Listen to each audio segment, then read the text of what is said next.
Hey guys, so I want to talk a little bit more about creating content. In my previous video, I just touched based on it a little bit, but I want to go into more depth so you can have an idea of what that looks like.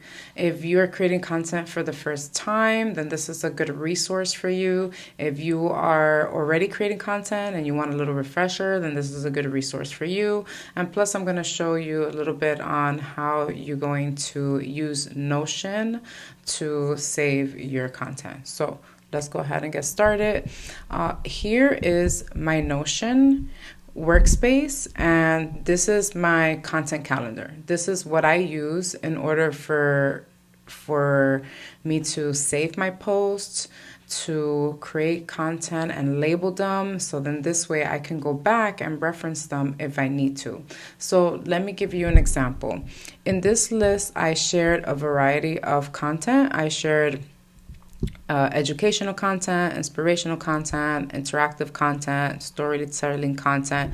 And so here is essentially the breakdown of what that looks like. So let me click on this one. This one is a list-based content because I share some tips there. The title is called The Power of Micro Actions for Your Business Growth. And here is the form of content that it is produced, right? So this is written form. I personally like to do storytelling content and educational content. I feel like that resonates with me a lot more. If you have certain content that resonates with you more, please, and especially if your audience prefers that, please continue doing more of that, but also add a variety of content because you want to be favored from the algorithms, right? Whether you're posting on LinkedIn, Facebook. I personally like creating different types of content on LinkedIn because I feel like they have more variety. And also, aside from posting, you can also create articles and newsletters on LinkedIn that can be discoverable outside of the search engine. So that's also always cool, and we can talk about that later on. So this was my post from today. I used Buffer for me to schedule out my post. So you can, I would recommend using the scheduler, but if you want to be active, well, if you're going to schedule your content, let me back up. If you're going to schedule your content, like let's say at 9 o'clock in the morning, make sure that you're present when you're scheduling the content because the algorithm is going to favor you because you are active on the platform, and that means that you're going to be interactive with people that are commenting on your stuff, okay? So let me show you something here. So this is an example that I'm going to show you, but this went straight to my business page or company page, I should say. And like I said, I used Buffer. So I just dipped on Buffer today. I wanted to just have an idea of how it worked. And, I'm starting out with their free trial. So far, it's pretty good. It's super functional because you have all these here that you can connect your social accounts. So, but you can use Canva. You can use whatever you prefer. So, okay, back to the content. So that's one way. Here's a promotional based content. So I haven't written anything yet, but this is just to kind of like give me a guide on when this day comes. This is what I want to talk about, and then I put the title there, and this way I don't have to really think about it. I'll be like, okay, let me talk about this topic. Again, we'll talk about more in depth on how to structure your 90-day content planning in one of the modules in the video, okay?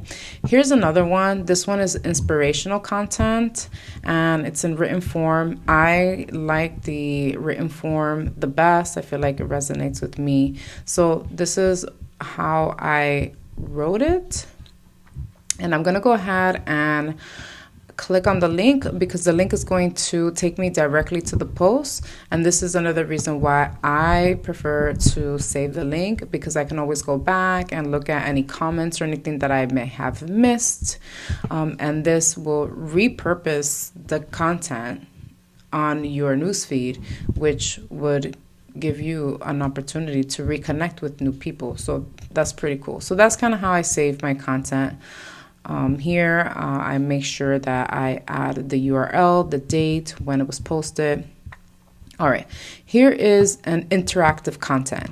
Interactive content means that people are going to engage on your comment, on your post, on your content, and they're going to interact with you based on, the question that you had on the poll. So so here they're labeled, and right here's the URL. So I'm just going to click on it just to show you. This was done a while ago, but again, it's just to give you an idea of, And then you can see, right here, there's some comments that I've missed. And I just like it, and it'll get back into the newsfeed, or I can respond.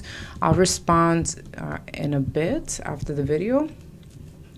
So this way I can go ahead and, bring that back up, resurface it. So boom, boom. Here's another one. And here is the link to that.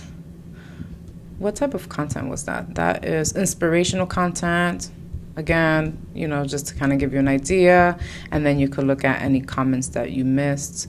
So yeah. So this is an example of the different types of content that you can create, whether it's on Facebook, LinkedIn, Instagram. I prefer LinkedIn. That is because I'm the LinkedIn guru. So I'm going to talk more in depth about how to create a structure of your 90-day content planning in my next video, okay?